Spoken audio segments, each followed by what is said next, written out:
We all want freedom and happiness, to be able to do what we want, when we want, and how we want to do it. And money plays a crucial role in this dream.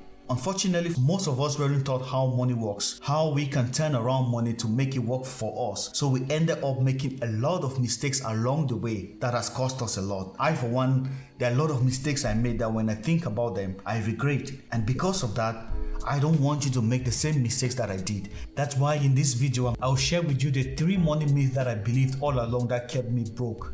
Number 1, I don't have enough money to save. Growing up, nobody sat us down to be like, okay, you have to start saving at this age. Do we save in our teens, in our 20s or 30s? Or do we wait until we are earning a lot of money before we start saving? And also, what amount of money do we have to save? Do we save 10%, 15, 20 or 30% of our earnings? Nobody told us that. And while I'm saying this, it may sound funny or obvious to some people. The reality is, it isn't. That's why you can see some people in their 30s and 40s, they don't even have a savings account, left alone talking about saving. If you're in your 20s or 30s and you haven't started saving, please tell us in the comment section why you haven't started saving or what took you so long to start saving. For me, I had this myth in my head that I wasn't making enough money to start saving. Also, I was waiting for the right time to start saving. When I'm earning a lot of money or when I have that high paying job, that's when I'm going to start saving. Yeah. That was a very big mistake I made, because we all know more money, more problems. The amount of money you're earning right now is enough for you to solve the problems you have in your life, and it's up to you to move the money around in a way that you can be able to save. So please, no matter what you're doing, if you're in your 20s and 30s or even 40s and you haven't started saving, right now you need to start saving. I know it's not easy, especially when you have a lot of responsibilities, earning very low, and you're just trying to live by day to day. It's not easy, I know that, but there's one trick I used that took me from somebody that wasn't saving to somebody that saves often. And here's the trick: you have to look at your savings account as a debt or monthly subscription you have to pay every month. You see, just like your monthly bills that you pay when your money comes in, or the debt you cannot miss, if you turn that and look at your savings account as a debt that you cannot miss, and you have a certain amount you have to pay every month, it's going to motivate you to keep saving every month. I know some people tell you that it's better for you to save towards something, but me, with my very little financial knowledge, I'm going to tell you this: it's better for you to just save. You don't need to be saving towards something. The only reason you need to save is that you need to save because unforeseen circumstances are going to happen. You're saving for emergencies, you're saving for investments, you're saving for rainy days. You are just saving gives you a certain level of comfort in your life that if anything happens, you can get through it without stressing. So because I believed this myth for a long time, I didn't see myself saving, so I didn't have extra money to do a lot of things around me. This leads me to the second myth that I believed: buy now and pay later. When an emergency comes up or something that you want to do and you don't have money, what happens then? You have to take money from somewhere and use it. So now you are in debt, because at this moment all what you're thinking is having fun, but then at that same moment you have automatically become a debtor. I'm going to read to you 3 quotes that warn us about being debtors. The first one: debt isn't just a number, it is a prison sentence without bars. The second: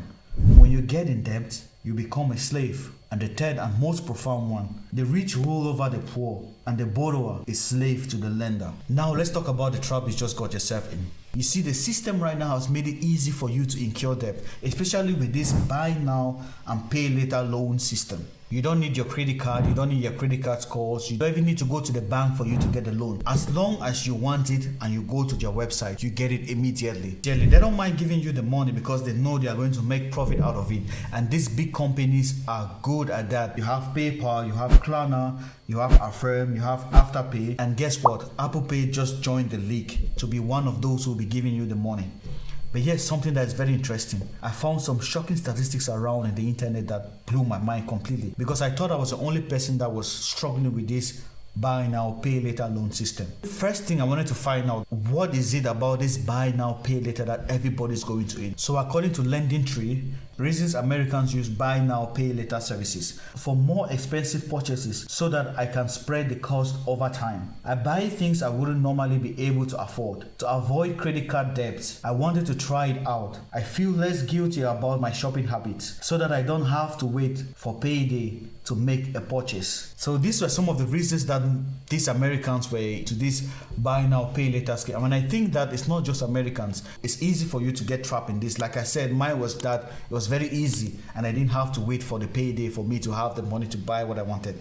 I bought it immediately without the money, and I could pay later on. I didn't care because it was going to be cheap. So I decided to take it one step further again. I wanted to find out also what are the things that people are using this money for. Products consumers have purchased using the buy now pay later services. Clothing, shoes, jewelries, tech related items, accessories, home decor, furniture or appliances, beauty products, sport or fitness equipment, books, toys, travel, and others. I'll put the link to these statistics in the description below so that you can go find out, because there are a lot of things that you can see. This system works very well because it makes use of our impulse buying. The moment you see something that you want, it takes a maximum of 1 minute or 2, not even up to 1 minute, for you to buy that product. The first click is on that product that links you to, I don't know, PayPal, website, or Klarna, or Affirm, and then the next click you're putting in your information. The next one, you have the product already, you have bought the product. So it's that easy. They don't want to give you time to start thinking about the product you're going to buy. No, there's no time for that, because if you think, you may end up not buying. So they reduce the obstacles you have to face to buy that product. Immediately you have that impulse to buy. That's why this model of loan giving is very efficient. And in my next video, I'm going to show you the step-by-step process in which I'm using to get away from all this stress, this trap of debt, this prison that you put yourself inside because you have to pay your debt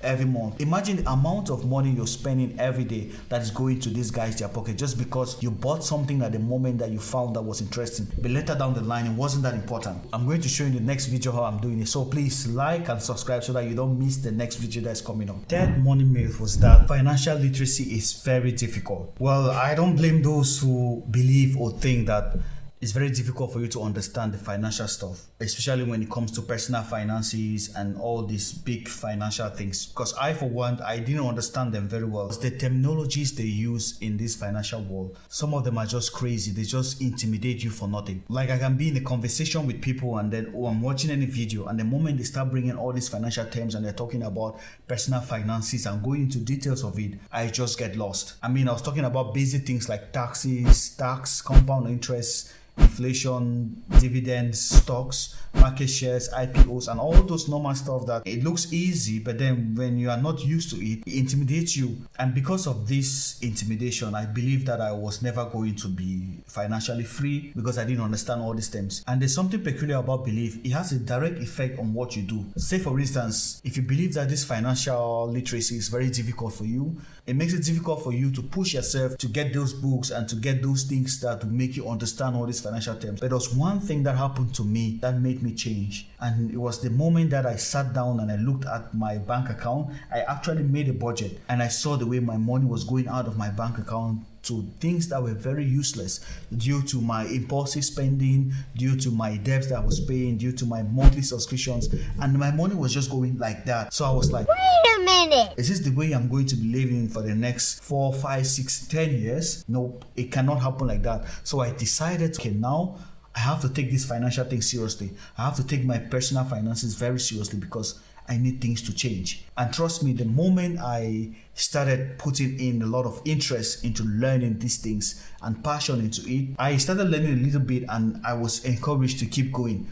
For instance, I had to buy all these beginner-friendly financial books like The Psychology of Money, Rich Dad, Poor Dad, Total Money Makeover by Dave Ramsey. So these books made me to start gaining a little bit of confidence that this is possible. I can actually get out of all this mess that I've put myself into. Financial literacy is the only way. So this year, we are all breaking free from all this financial illiteracy, all this chain that has been holding us back, that we have a lot of debt, we don't understand all these terms, we are intimidated by this financial world. We are breaking that this year. We are going to start slowly. So please like and subscribe if you haven't already so that you don't miss out on my next video. We are not just going for the financial aspect of our lives. We are also going for all those things that are going to make us better.